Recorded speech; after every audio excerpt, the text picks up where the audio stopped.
Welcome to Samba Samba. Enjoy the video. You're starting now. Shut down or sleep the Mac to avoid power draw.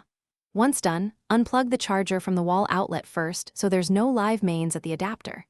Make sure you identify the connector type. MagSafe will detach magnetically, while USB-C is a friction fit. You should also ground yourself by touching a metal surface to reduce static. This prevents sparks and protects internal circuits. These quick checks keep the process safe and simple. Now remove the connector from the Mac.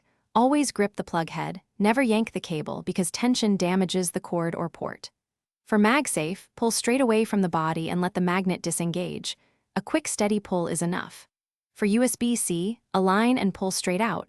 Do not twist, bend, or lever the plug because that stresses pins. If resistance feels odd, stop and inspect. Persistent force can warp the port or break contacts, so proceed with deliberate care. Finish by coiling the cable loosely and storing the adapter in a cool, dry spot. Tight bends shorten life. Once detached, check both the port and plug for debris, lint, or bent pins because contamination causes poor contact and intermittent charging. If the connector is stuck, power off, gently use compressed air to clear particles, and try a plastic pry tool, never metal. Make sure to stop and get professional service if the port feels warped. Thanks for watching. Consider subscribing if we helped you.